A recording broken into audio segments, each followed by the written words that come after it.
What's going on, guys? FJ Eric here, and today I'm going to be doing a walk around of my parents' off-grid trailer and just kind of what they have loaded, why they have it, and then I'll also be comparing it and asking some questions on some stuff that I've already got, just to kind of compare the pros and cons of having both, because I know there's multiple types of camping you can do out there, and I do respect it all. It really is just what everybody's preference is. So we live in Alabama, but we're actually in Kentucky right now. This is going to be the furthest my parents have ever taken this thing, and they're still kind of testing it out. That's the reason why we're at the campsite and not just like in the middle of the desert. So totally understand that. This is my mom. She's going to be helping us out with all my questions and stuff today.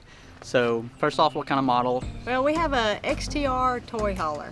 It's made by Vintage Trailer Works, and it's out of Dothan, Alabama. They custom build trailers. They do teardrops, square drops. They even have larger ones that they can do for you, and they can put pretty much anything you want on it. They can do it.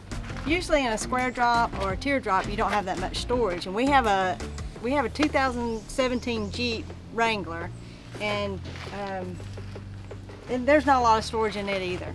So that's why we got the toy hauler, because we got a bunch of crap to take. The trailer is actually 20 feet long, and that's from the beginning of the tongue all the way to the back.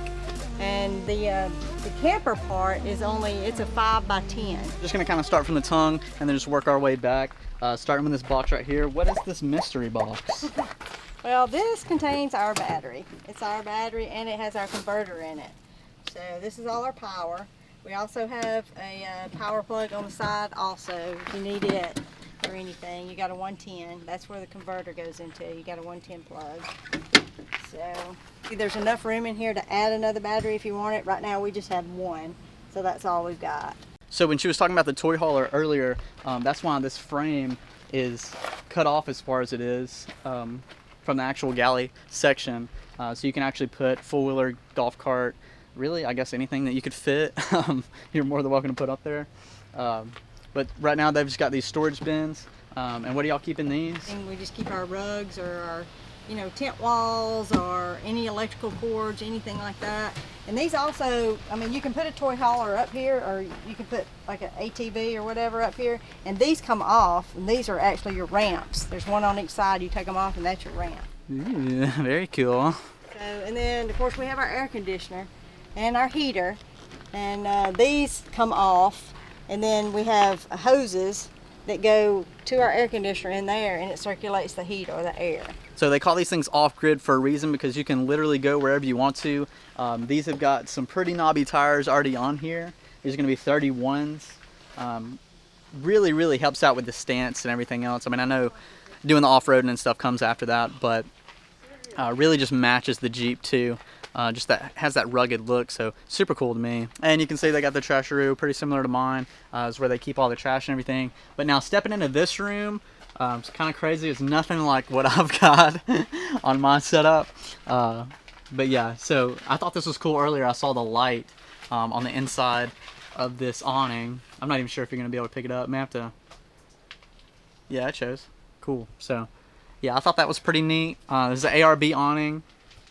And then as far as these walls go up, why do y'all even put the walls up? Well, we like to put the walls up because at night, I mean, if you see the inside of it, all it is really is a bed on wheels. So we put these up, and this kind of gives us a privacy room at night. We can change clothes. We have our potty if we need it. If we want to get up in the middle of the night. I know all about the bucket life. So, and also it's good to have, if it's cool outside, you can get in, you get out of the wind. That helps a lot too. But we also keep like our coolers and stuff, so it's not just out in the open. Oh, that's cool. It's open. So how is the air circulating? The good thing is we have a max fan on top, and it runs off of our battery. So you can it's a reverse fan, so you can reverse it and you can pull the air in. So it's almost like an attic fan. Okay. So you get, at night. So far we haven't even had to use the air conditioner. It hadn't been hot enough. And it's really good. Cool. And you got vents here too that help keep condensation and stuff like that from building up in there. All right. So that helps out. All right, so now we're gonna check out the inside, see what kind of bells and whistles they've got hidden in here. So you got lights in here, and then you got some cubby holes in the back for storage. There's a slide cubby area down there underneath. And what's the mattress like? It's like a futon mattress. It'll actually fold up like a couch if you want it to. You don't always have to have a bed in here. Some people actually put rooftop tents on the top, and that way they'll have an extra bed, and then they use this, you know, like a couch.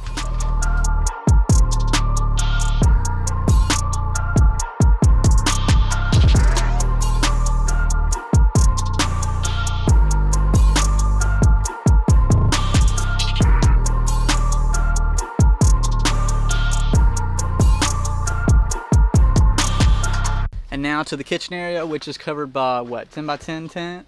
Yeah, well, 12 by 12. We got a 12 by 12. All right, 12 by 12, which works really well because you can see that there's plenty of room and space on both sides. So you don't have to worry about all that getting soaked or like dripping in, which is probably one of the cooler things to me. So I can see you got fold-out tables. I do. I did have that too. I like to have the fold-out tables because it gives me a little bit of room to put my stove and everything. And you can kind of like Make rearrange the area. kitchen, as far as using the space that you have. Sometimes it's very limited, so Right. definitely understand that. As far as the actual kitchen itself, the sink is obviously really neat. A ton of storage, very cool. We actually have like a 10-gallon water tank that you can use with your sink. The little handle moves up and down. Is that under there? Yeah. You can see it under there. This is a pull-out drawer, and right now I'm using it for storage, but the more I camp, I realize that I really want a refrigerator here, so I think that's going to be our next upgrade, is putting a refrigerator there. I convinced him to get a fridge. Yeah, he did. And I mean, we've got plugs up here, you know, you can charge your phones. You got the 12 volt, you know, of course you got a 110. This runs off if you got electricity. Everything like that, it works out great. So you got your light, you know. And right here it's got the stabilizers on the back. Doesn't have them on the front. Is it just because of the toy hauler and that's why it doesn't have one? Because all that is flat up there? No, you just got the wheel coming down on, you know, your trailer hitch, and that's what you use up there. So, Okay, I gotcha. you know. And this blue bucket, I'm guessing holds water. And what is this for? That's for washing dishes. This is my dishwashing station or hand washing station, whatever you want to call it. So I always Dishes and hands. use Hands, yes. Cool. And just turn the water. I love this little thing. Works out great. Most of this stuff I know you can probably get at Walmart or Amazon. If I can find the links to everything that you've seen, I will put it in the description just so you can kind of check it out. Or if you don't have it in your own setup, maybe you want to kind of switch that up a little bit. So many different options, so many different options. Well, Mom, I appreciate it. You talking about this thing a little bit more. And I think that's going to be it for as far as this walk around. I will put the video of our last weekend trip down in the description. So definitely go check that out. But otherwise, I'll see you guys on the next trip. Peace.